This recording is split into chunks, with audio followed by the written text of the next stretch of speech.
Globalisation, वैश्वीकरण और नागरिकता के बीच के संबंधों पे हम बात करते हैं। तो देखिए, ग्लोबलाइजेशन जो वैश्वीकरण है वह एक ऐसी विचारधारा है जिसमें एक ऐसे दुनिया की कल्पना की गई है या एक ऐसा दुनिया हम बनाना चाहते हैं जिसमें सभी लोगों के लिए आर्थिक रूप से अवसर समान हो जाएं, जिसमें राजनीतिक अधिकार राज्यों के सीमाओं से परे लोगों को प्राप्त हो। वर्तमान में जो राजनीतिक अधिकार है किसी व्यक्ति पर्सन का, वो राज्य की सीमाओं के अधीन होता है, लेकिन वैश्वीकरण एक ऐसे राजनीतिक व्यवस्था की बात करता है या जिसमें प्रत्येक व्यक्ति अक्रॉस द कंट्री कि यदि हम भारत के नागरिक हैं तो भारत में जो हमारे अधिकार हैं आर्थिक, वही अधिकार हमारे यूरोप में होंगे, वही हमारा लैटिन अमेरिका में या दुनिया के किसी देश में, और उन देशों के लोगों का भी हमारे देश में होगा। तो वैश्वीकरण जो है वो पूरी दुनिया को एक जैसे एक ग्राम बनाना चाहता है, एक ऐसा गांव कि जिसमें सारी दुनिया को, मान लीजिए एक विलेज है और एक विलेज में जैसे व्यक्ति के सारे अधिकार होते हैं, आर्थिक अधिकार समान होते हैं, राजनीतिक अधिकार समान होते हैं और सांस्कृतिक संबंध भी ग्रामीण भारत में या एक ग्राम के अंदर सांस्कृतिक संबंध में लोग एक दूसरे के साथ जुड़े होते हैं, अलग अलग जो है विविधताओं के बाद भी। तो वैश्वीकरण ऐसी ही दुनिया बनाना चाहता है जिसमें सारी दुनिया एक ग्राम बन जाए, एक गांव बन जाए। वही नागरिकता इसके ठीक इससे अलग है। नागरिकता एक निश्चित भौगोलिक सीमाओं में व्यक्ति को राजनीतिक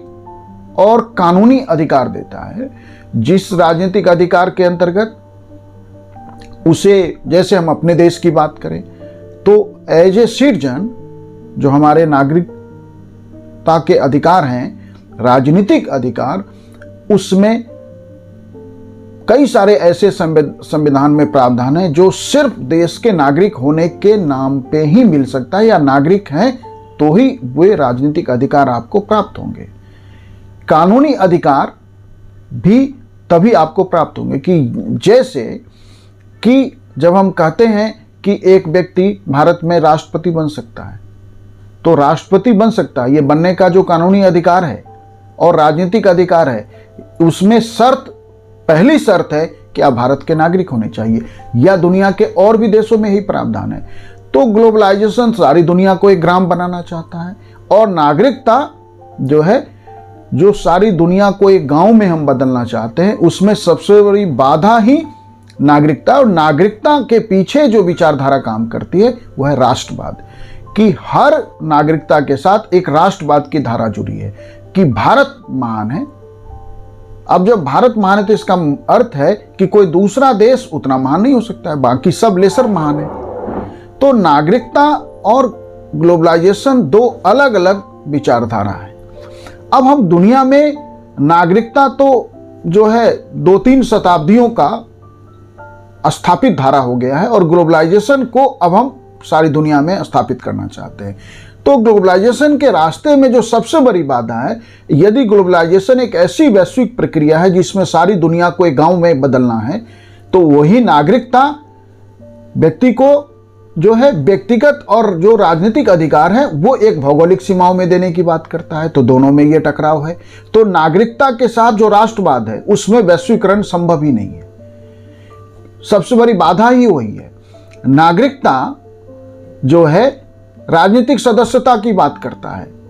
वैश्वीकरण की सदस्यता अक्रॉस द कंट्री होगी। तो राजनीतिक रूप से भी वैश्वीकरण और नागरिकता, मतलब कि ये दो ऐसी धारा है जिसका मिलना संभव ही नहीं लगता। और जब तक नागरिकता की धारा में जो प्रावधान है कानूनी, राजनीतिक, संवैधानिक, उन प्रावधानों को जब तक हम ग्लोबलाइजेशन के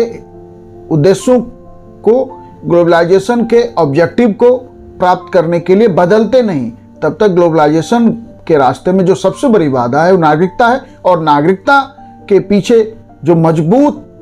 तंत्र है या वह है राष्ट्रवाद का तंत्र।